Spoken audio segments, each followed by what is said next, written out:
Good afternoon, entrepreneurial clinicians. Welcome to 4:30 p.m. on Monday, the 3rd of February. And just like that, February arrives. Oh my goodness. I did not have the greatest of weekends. I had a very large, uncomfortably painful flare-up yesterday. So I spent the day in bed where I chose to listen to audiobooks and doze and lie under the air conditioner going, please let this end. I'm very grateful for a yoga class that I went to this morning because I have been pain-free in my hands since that class. Not pain-free everywhere, but certainly pain-free in my hands. I don't know what it is about yoga that makes that happen, but I am so grateful when I'm coming out of a flare-up and I can have periods of time where I am pain-free. It is so delicious. So how was your weekend? What did you get up to? Was anyone else in bed? Anyone else have some health issues they needed to contend with? It's life, isn't it? It really is. And sometimes things like that come along and get in the way of all of our plans. They certainly get in the way of my plans, and I'm not a big fan of that. But I have learned not to fight it. I have learned not to feel guilty about it. I have learned how to ask for help. And I am very, very grateful for my husband's care of me when I become incapacitated. Oh, Kelsey, hey, you're not watching the football game. Apparently there's some sort of football game happening over on your side of the world. So I have a question I want to ask, which is, are you doing what you said or what you say you're going to do? And this I've noticed coming up in a range of conversations. Now, as clinicians and health professionals, we are all about doing the clinical work properly, aren't we? We all are very, very focused on making sure that when the person is in the room with us, we are doing the work properly. And we can often get lost in the fact that that's the beginning and end of our job. No, when you're in private practice, and especially when you're in private practice for yourself, even when you're in private practice for someone else, that is not the sum total of our job.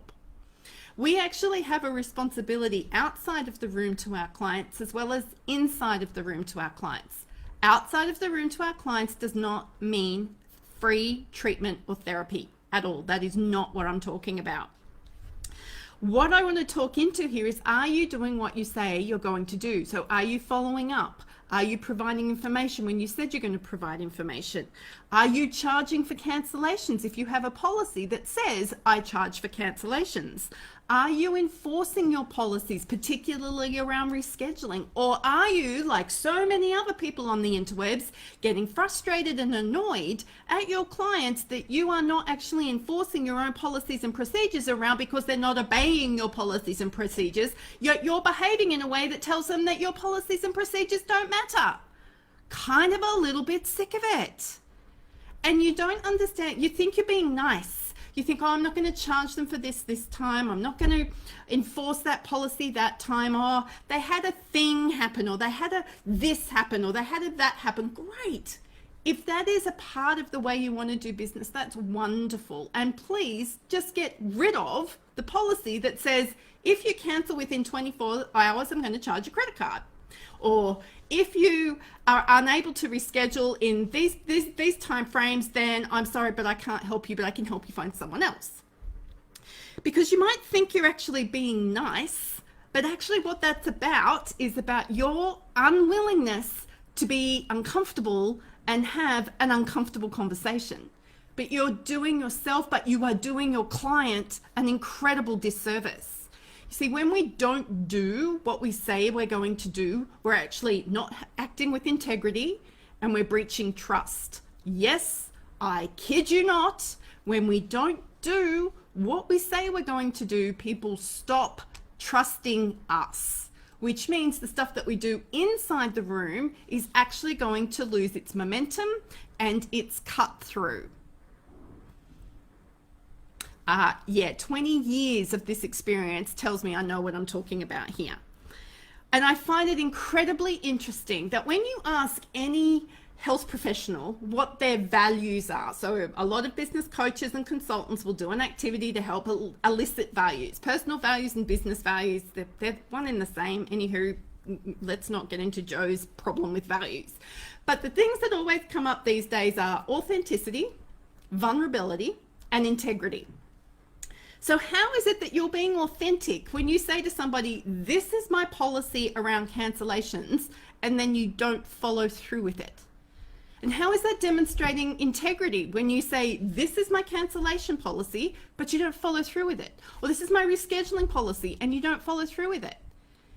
I'm sorry, people, you've got to take responsibility for this, and we've got to start making sure that we are training our clients and our prospective clients in the types of behaviors that we're trying to help them manage and develop inside the therapy room. Because I can assure you, if you're allowing one client to do this to you, you're allowing lots of clients to do this to you. And if you're allowing a client to do this to you in your therapy room, you're giving them permission to act like this elsewhere in their life. You're stopping them from being accountable, and you're enabling them. I know, oh my God, wait for the hate mail and the trolls. I need to be strong on this because, again, as health professionals, we want to be nice. We want to have these conversations with people in a nice way. We want to help them understand how they're going to come to this situation, or how they're going to come to this conclusion. Well, we actually need to help them. But the other thing I want to say, and I've noticed people dropping off, that's funny, that the other thing I want to say is that nobody has ever said that you must have a cancellation policy that says that you will charge clients if they don't turn up. Nobody is holding your head over a barrel making you say that. If you don't want to do that, then don't. Just make it clear to people what your cancellation policy involves. Now, we have a strong cancellation policy here at Purple Co. You need to give us 24 hours notice because we can't actually refill the spot within 24 hours. But if it's a big medico-legal assessment, I need 3 days. So I have cancellation policies for different assessments and different types of work. It's just really different. But then I've got some of my consultants who won't charge cancellation policy if they don't want to. But I myself, it's like, if you cancel with me, I'm sorry, I have to charge a cancellation fee. And my coaching clients know, if you don't organize your own appointments and you don't turn up, then you forfeit, because it's written in my agreement. And I really need to push back on it, because I can't be managing all the time zones and all of the people. And you don't want me as a resentful coach or counselor or consultant. What you want for me is turning up, ready to go, not worried about cancellation policies, not worrying about fees, not worrying about how you're fitting into my time zones. You want me focused on what you need from me right now. So please, please, please, please, please, please, can you give yourself a bit of a stern talking to and find out where you're breaking trust down for your clients at the moment, because you're not enforcing the things you think you should be enforcing. And if they're things that make you really uncomfortable, learn how to have that conversation. You don't have to be harsh. You don't have to be horrible. You don't have to be passive aggressive. Please don't be passive aggressive. But you do need to act with integrity. Do what you say you're going to do. And if you've given people permission to do this over a period of time, you can't just automatically go, oh, guess what? From now on, you're not doing that. I would strongly encourage you to have that as a therapeutic conversation. Have that as a part of the conversation in your therapy. Let them know why you're doing this. Let them know why it's important. You're going to improve in your own social and emotional intelligence as a clinician if you do that. You will improve the stickability of your clients coming into you, especially private pay clients, because this is the type of thing that we are competing on now. Nobody is competing. Nobody wants to compete on price. None of us want to compete on price. I'm not a widget. You're not a widget. The types of out of the room activities, behaviors, thoughts, insights is where the competition's at. Just thought I'd let you know there. Okay, so it's a bit preachy, it's a bit challenging, and possibly a little bit confronting. And if you want some help about how you do this wording, just reach out and ask someone. There's plenty of coaches around who could help you do this. I'll put my hand up, I can help you to do this. And yeah, you'll have to book a time, and yeah, there will be a fee involved, because that's the way I exchange my value. There we go. All right, fabulous people. I'm going to let you go back and watch the football game if you're in the Northern Hemisphere and you know what that's all about. And I'm going to go get ready for my evening. So until tomorrow, go be your awesome self.